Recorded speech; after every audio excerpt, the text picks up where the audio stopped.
They were born, and then they also have a 5-year-old sister, Kate, and my sister, Carol. So that's the family.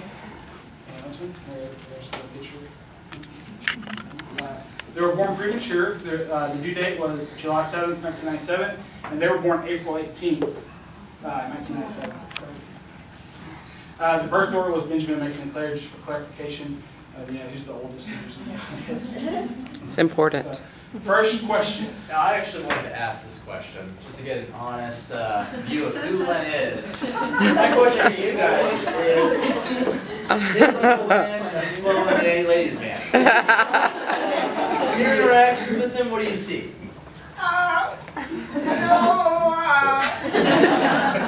Be honest. He wants to be. I think he is. Yeah. Let's see. I dance the truth for it. All right. Question number 2. What is cerebral palsy to you? It's an ability, not a disability. You have to look at it like that. Focus on what you can do, not what you can't do.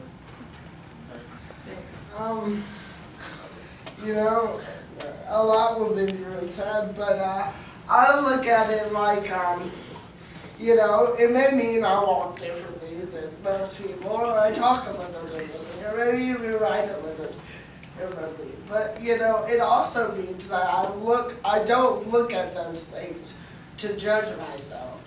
I look at my inner strength and character, and that's how I look at it. So it's kind of how I want everybody else to look at me too. Pretty cool. So you guys are, just to give you a clarification, they were in public school until 6th grade. At that time, the public school really, I think I'm okay with saying this, is that wasn't meeting their needs. And so the my sister took them out and started homeschooling them, and we've just seen them really grow through that.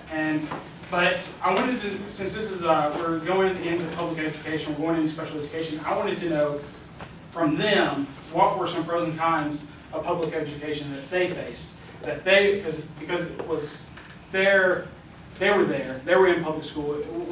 We as teachers can learn from how we can teach kids with any kind of disabilities. And so this is why I asked this question, so you guys maybe you can question pros and cons of public education that you face. Well, it all depended on the teacher, for example, my 2nd grade teacher stuck me right in the middle of all the other kids. She got me a touchscreen computer so I could take the typing classes like everyone else, and I got to do all the assignments just like everyone else. But my 5th grade teacher failed to adapt very well to my teaching needs, specifically in math. I was having a ton of trouble there, and she openly admitted she only knew one way to teach it, and that way did not match my needs. So I would venture that it very much does depend on the teacher. And, one of the pros was you get a teacher who takes the time to adapt and to work around the disabilities. That's a positive experience. Like in 5th grade, we had to build a Rube Goldberg, which it's like this machine where you drop a pebble or whatever, it sets off a chain reaction. Well, I would have trouble building that. So my teacher set up this computer program where I could do it on the computer. Positive experience. But a con would be like some teachers, the class is so big that they just are so concerned about corralling the class and making sure everybody gets papers that they can't really do that. In 4th grade, I we were lining up for recess and everybody else went in and I got left behind and couldn't open the door to get it out until and it was really hot, so I could have suffered heat stroke. But yeah, I eventually did get the door open just by sheer mercy of God. But you know. So yeah, I added that. Yeah, you take some of And while there are some math computer programs, what some teachers would have me do was work it out on the complicated math program and then go into a Word document and type the answer. So it took me about 15, 20 minutes to complete one math problem. So instead I now know that it's easier for dictation. Yeah, that's the same, kind of the same thing I went through. Writing is the key thing, so I need a computer. So, but I also, like, in, like, PE, there has to be some adaptations, because I can't, like, you know, I can't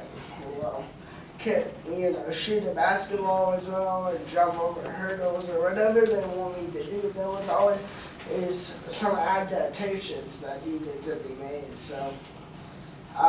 Yeah, and those are basically my key limitations, writing. So question number 5. What are some things at school you need assistance doing? I'm going to cut you off, Dave. Oh, no. What are some things you need at school you needed assistance doing? Like, Kind of went to the dictation. yeah. What'd you use? Did you use a computer at school?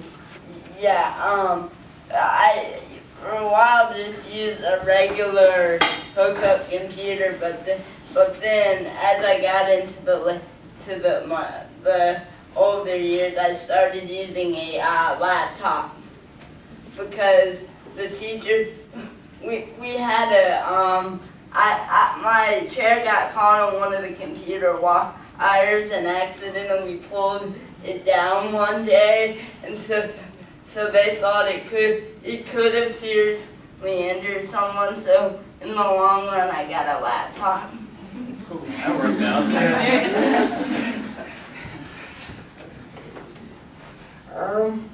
Let's see. We went into the writing. Sometimes I need assistance with like trying to think.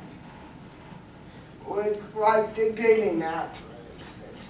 I can, like Benjamin said, it's not really easy to do it on the computer. I mean, it takes like 20, 30 minutes to do one problem. So I need help. Like, I can write out manually my math, but when I go back and reread it to check it, I can't read my own handwriting.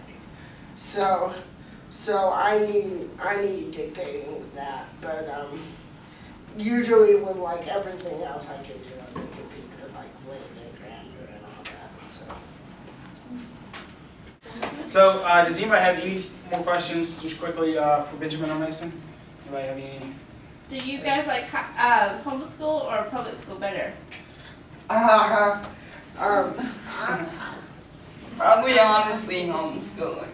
But you guys are the future of public school, so you can help change it.